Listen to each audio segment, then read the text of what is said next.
नमस्कार, मैं रवीश कुमार। आपका अंदाज़ा सही है कि क्या कहने जा रहा हूँ, लेकिन गुजारिश है कि जो भी कह रहा हूँ उसे धीरज के साथ सुनिएगा। भारत की पत्रकारिता में स्वर्ण युग तो कभी था भी नहीं, लेकिन आज के दौर की तरह भस्म युग भी नहीं था।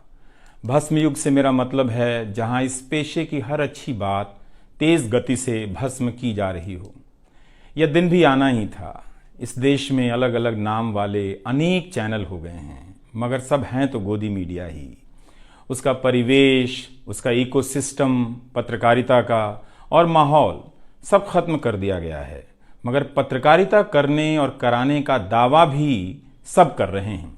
खासकर वो भी कर रहे हैं जो उसी सत्ता का हिस्सा माने जाते हैं, उसी के रूप में देखे जाते हैं, जिसकी ताकत से हर दिन पत्रकारिता इस देश में कुचली जा रही है। जब वो कहे कि वह उच्च स्तरीय पत्रकारिता करना चाहता है, तब ऐसा दावा करने वालों को जरा संदेह की निगाह से देखिए। गोदी मीडिया और सरकार भी पत्रकारिता का अपना मतलब आपके ऊपर थोपना चाहती है। अगर इसका मतलब किसी भी रूप में वही है, तब आप एक बार फिर से झांसे में आने वाले हैं। इस वक्त अपने संस्थान को लेकर कुछ खास नहीं कहना चाहता, क्योंकि भावुकता में आप तटस्थ नहीं होते, ऑब्जेक्टिव नहीं हो सकते हैं। एनडीटीवी में 26-27 साल गुजारे हैं। इतनी लंबी यात्रा के अपने उतार चढ़ाव भी हैं। अनेक साथी, वरिष्ठ, कनिष्ठ सब शामिल हैं। कितने लोगों ने साथ दिया है। इन अनुभवों के बारे में कभी भी वस्तुनिष्ठ तरीके से नहीं बोला जा सकता, और आज के दिन तो बिल्कुल नहीं, क्योंकि कई बार तथ्यों के साथ भावनाएं मिल जाती हैं और भावनाओं के तूफान में बहुत सारे तथ्य छूट जाते हैं। बेहतर है कि इसे संक्षिप्त ही रहने दिया जाए। जो आदरणीय शख्स हैं उन्हें मैं याद कर ही रहा हूँ। काफ़ी सारी शानदार यादें हैं एनडीटीवी में, अब दोस्तों के बीच सुनने सुनाने के काम आएंगी। आज के दिन किसी एक व्यक्ति का नाम लेना मुश्किल हो रहा है, तब जब आपके पेशेवर जीवन में अनेक लोगों का हाथ हो। कैसे एक का नाम ले सकते हैं? मैं जानता हूं कि पूर्व सहयोगी, मौजूदा सहयोगी सब मुझ में अपना हिस्सा देखते हैं, और वो सही भी है। मुझे सभी से कुछ ना कुछ मिला है।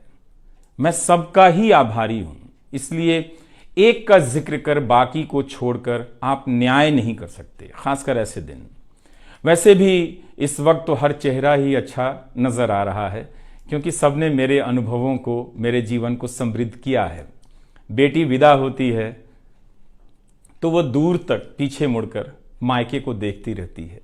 मैं इसी स्थिति में हूँ। अभी मुड़कर देख लेने दीजिए, फिर कभी विस्तार से एनडीटीवी की बात करूँगा, लोगों के बारे में और एनडीटीवी के बारे में, डॉक्टर रॉय, राधिका रॉय के बारे में भी।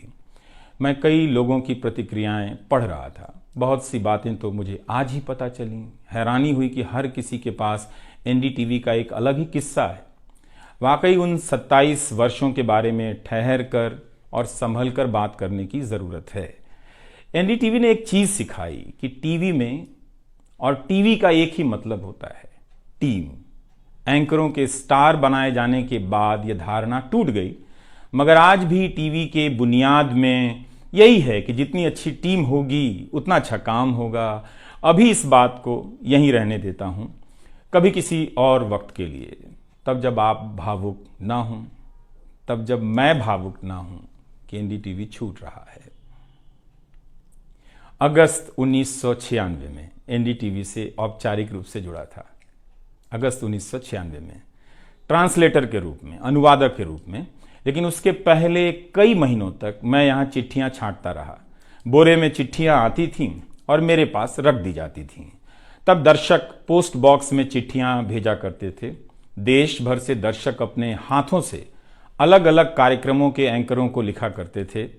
इन्हें पढ़ते हुए मैंने टीवी के कार्यक्रमों के आसपास दर्शकों को बनता देख रहा था। मेरा काम था उनकी बारीक नज़र से लिखी गई चिट्ठियों पर रिपोर्ट बनाना और एंकरों या कार्यक्रम के प्रोड्यूसर को सौंप देना। दिहाड़ी का काम था, उसी के हिसाब से मजदूरी मिलती थी, पैसे मिलते थे। मेरी जिंदगी में यह काम आज भी जारी है। आज भी आप मुझे सैकड़ों की संख्या में मैसेज लिखते हैं, हाथ से लिखी चिट्ठियां भी आती हैं, बहुत अच्छी लिखावट में। मैं ज़्यादातर मैसेज पढ़ता भी हूँ और सभी के नहीं तो बहुतों के जवाब देने की कोशिश करता हूँ। कई बार तो अपनी निराशा भी आपसे साझा कर देता हूँ। मैं आपके बीच आकर अपने मन का भाव नहीं छिपाता, क्योंकि मैं आपके बीच बताने के लिए आता हूँ। अगर खुद को ही छिपाने लगा तो वो पूरा बताना नहीं होता है। मुझे तो लगता है कि कई हजार दर्शकों के पास मेरे लिखे हुए जवाब होंगे। उंगलियों में दर्द रहने के कारण इन दिनों जवाब देना कम कर दिया है। तो एक तरह से जिन चिट्ठियों से एनडीटीवी में मेरी शुरुआत होती है, उनका आना जाना आज भी जारी है, आज तक जारी था।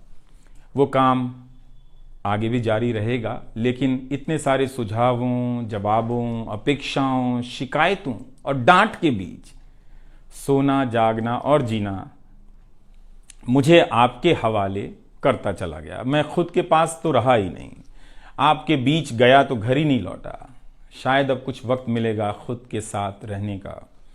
आज की शाम एक ऐसी शाम है जहां चिड़िया को उसका घोंसला नजर नहीं आ रहा, क्योंकि कोई और उसका घोंसला ले गया है, मगर उसके सामने थक जाने तक एक खुला आसमान जरूर नजर आ रहा है। तो खैर, उसके बाद अनुवादक बना और कई पत्रकारों की रिपोर्ट का अंग्रेजी से हिंदी में अनुवाद करता रहा। इसके बाद मैं रिपोर्टर बन गया और फिर मेरी दैनिक रिपोर्ट की अलग यात्रा शुरू होती है। रवीश की रिपोर्ट से काफ़ी कुछ सीखने को मिला। तो इस तरह से यह एनडीटीवी में ही संभव हुआ कि एक चिट्ठी छांटने वाला इसके एक चैनल का ग्रुप एडिटर, समूह संपादक बनता है और आज उसे छोड़ रहा है, इस्तीफा दे रहा है। बहुत बड़ी बड़ी शक्तियां पीछे खड़ी हैं इस एक पत्रकार के पीछे।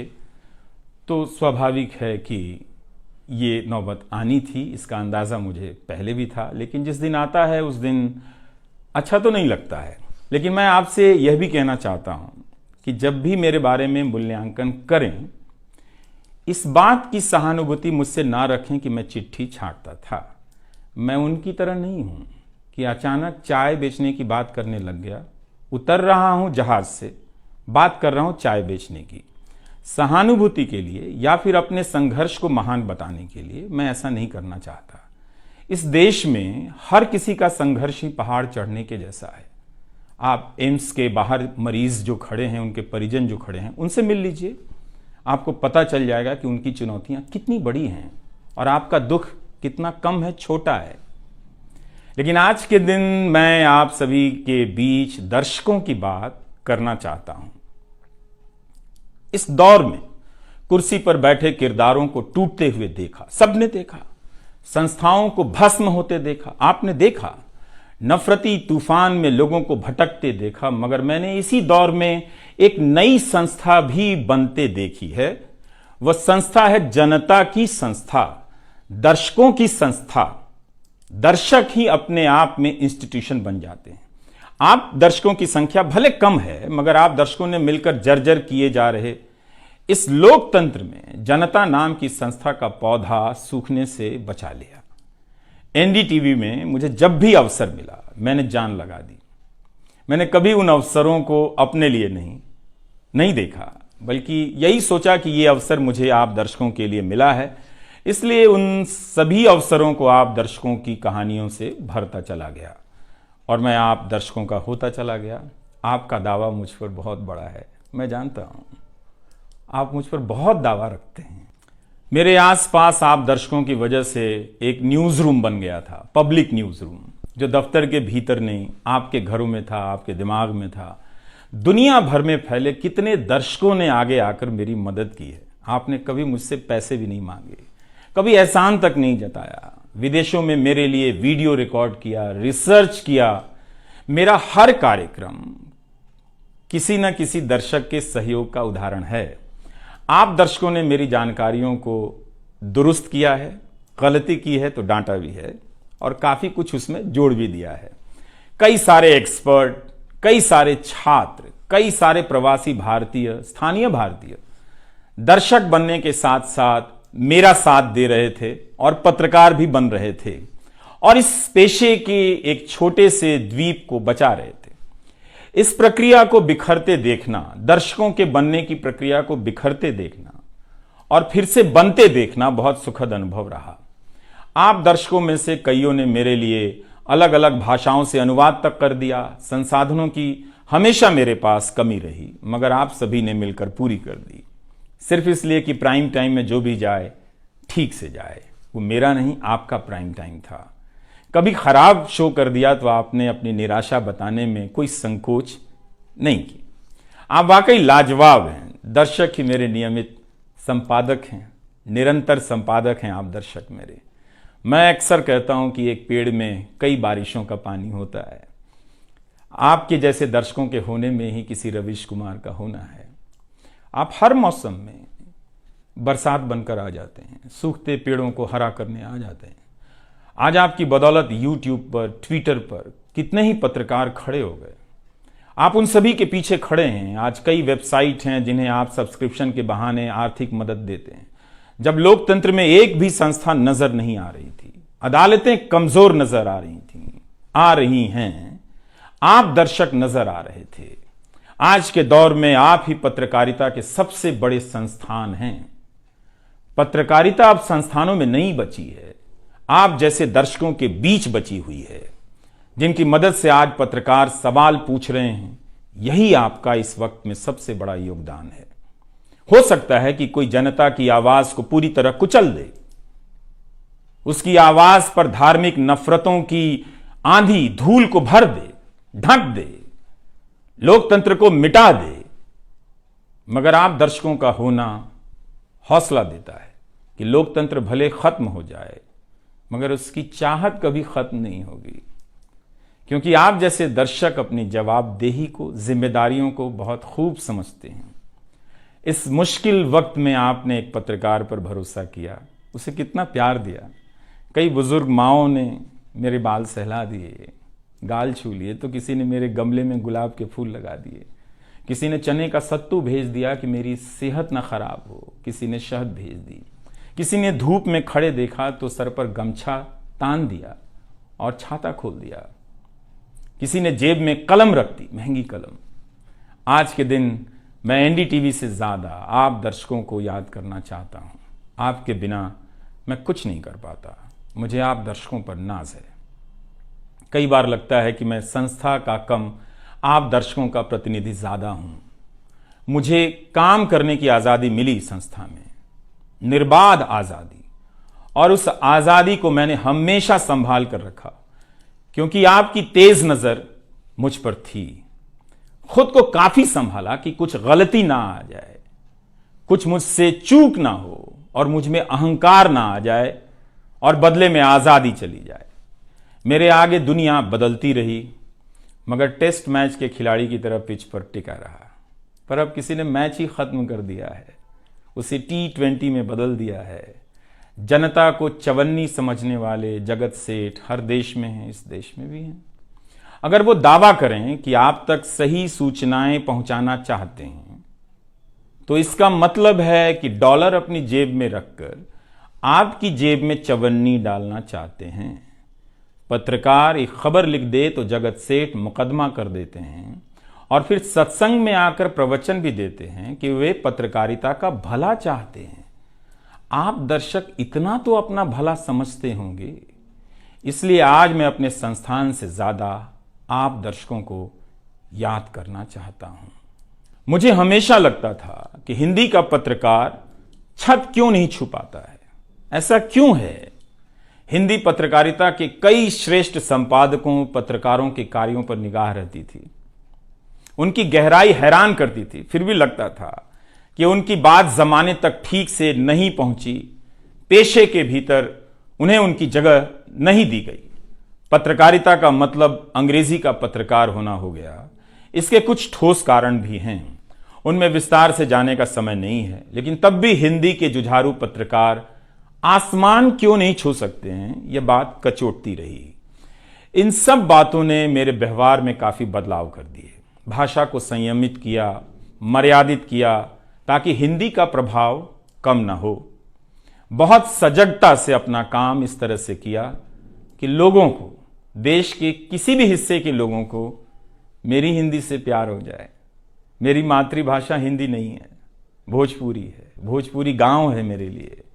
हिंदी मेरे लिए भाषा का वो शहर है, पहला शहर, जहां मैं गांव से शहर आया था, लेकिन मुझे भारत के हर राज्य के दर्शकों से प्यार मिला है। हिंदी प्रदेशों की कुंठित राजनीति ने हिंदी को हथियार बना दिया। इससे हुआ कुछ नहीं, हिंदी को लेकर कुंठाएं ही बढ़ती चली गईं, किसी का भला नहीं हुआ। मैं उन सभी गैर हिंदी भाषी पत्रकारों, सामाजिक कार्यकर्ताओं, विद्वानों का शुक्रिया अदा करना चाहता हूं, जिन्होंने मेरी हिंदी को समृद्ध किया, जिन्होंने मेरे लिखे हुए का अपनी भाषा में अनुवाद किया और अपनी भाषा में लिखी हुई जानकारियों का मेरे लिए अनुवाद कर दिया मुफ्त में। कई बार लगता था कि अलग अलग डिब्बे जुड़ते जा रहे हैं और रेल बनती जा रही है।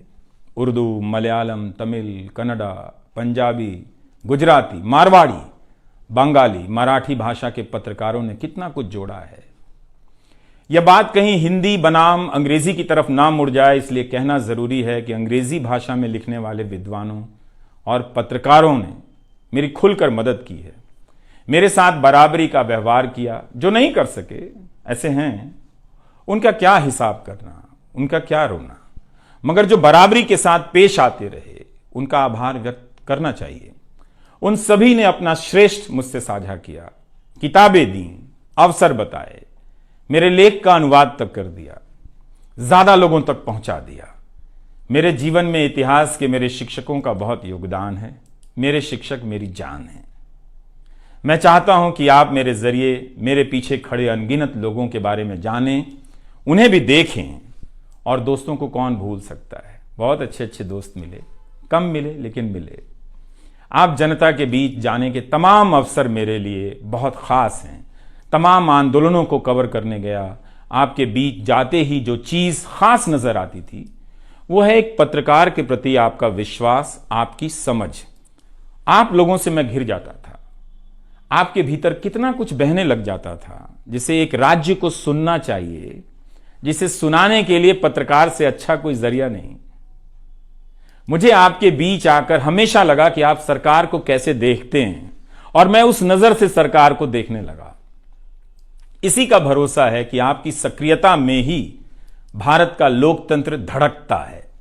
शाहीन बाग और किसान आंदोलन की जिद में मुझे सूरज की रोशनी दिखाई देती है। आपको जनता बनते हुए देखा है। मेरा विश्वास गहरा होता चला है कि तंत्र भले खत्म हो जाए, लेकिन जनता के बीच जन बचा हुआ है। एक दिन यही जन आज से बेहतर तंत्र बना लेगा। आज कुछ लोगों को यकीन हो गया है कि सारा तंत्र उनके कब्जे में है। अब जन का कोई मोल नहीं। मीडिया को खत्म कर विपक्ष और जनता को खत्म किया जा चुका है। ऐसा सही भी है, मगर यही शाश्वत नहीं है। एक ना एक दिन जब लोग अपनी नफरतों से जर्जर हो जाएंगे, उनकी नफरतें उनके शरीर से दरकने लग जाएंगी, तब उन्हें किसी नई जमीन की तलाश होगी, किसी पत्रकार की याद आएगी। नफरत की गुलामी से बाहर आने का रास्ता आप ही बनाएंगे, आपको ही बनाना है। एनडीटीवी में मैंने लिखना, बोलना सीखा, दिखना सीखा, अच्छे कपड़े पहनना सीखा, टाई पहननी सीखी। बस केवल डांस नहीं आया, क्योंकि काम से वक्त ही नहीं मिला। आप सीख लीजिएगा। आज के दिन मैं अपनी महिला सहयोगियों को खास तौर से याद करना चाहता हूं। काम के प्रति ईमानदारी, टिक कर काम करना और पेशे की नैतिकता की समझ मुझे अपनी महिला सहयोगियों से मिली है, और मैंने उनसे चुरा भी ली है। उनसे मेरी सामाजिक और नैतिक समझ बहुत बेहतर हुई। मेरी इस यात्रा में बहुत सी समझदार औरतें और लड़कियों के अनुभव शामिल हैं।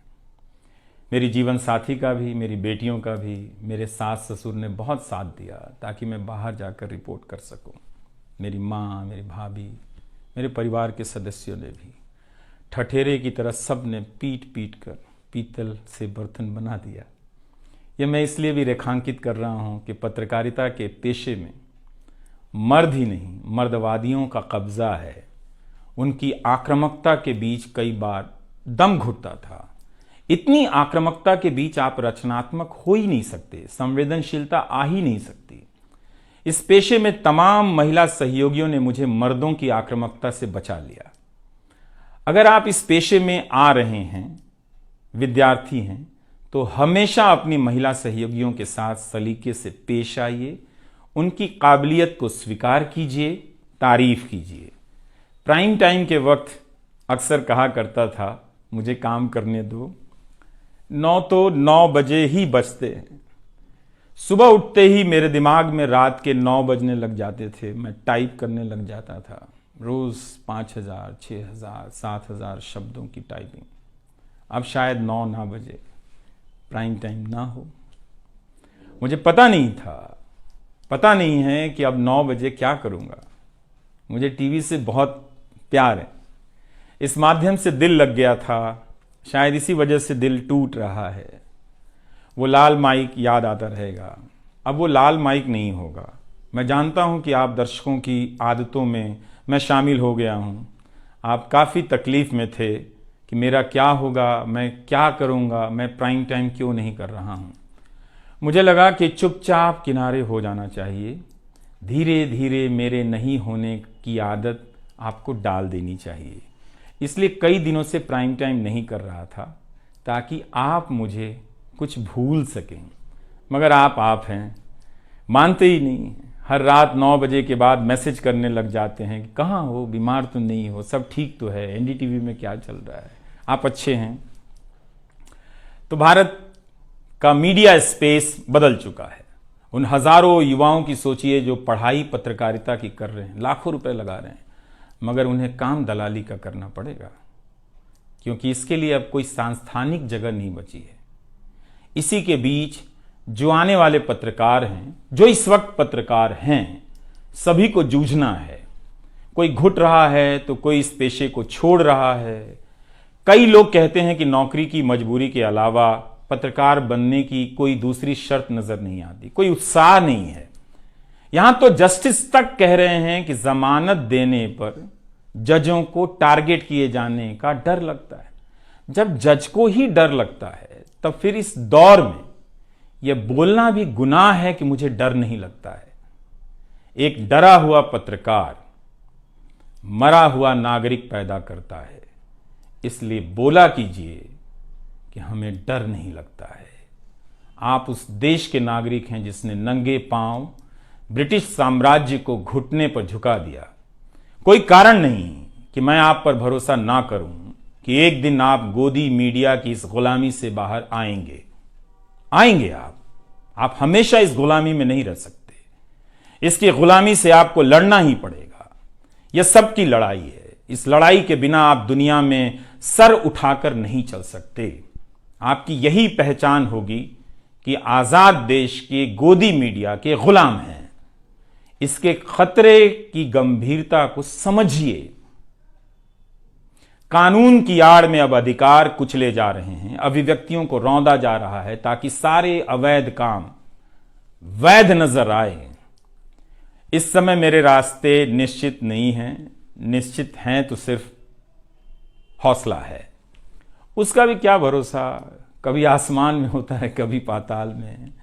एक YouTube चैनल बनाया है रवीश कुमार ऑफिशियल, और फेसबुक पेज भी है रवीश का पेज। इसे सब्सक्राइब कीजिएगा। अब मैं YouTube पर ही नज़र आऊँगा, एनडीटीवी इंडिया पर नहीं। किसी संस्था के साथ मर्यादाएं बहुत अलग होती हैं, फ्रीलांस और आज़ाद जीवन की अलग। लेकिन इस बार परिवार के साथ थोड़ा वक्त बिताना चाहता हूँ, जीना चाहता हूँ।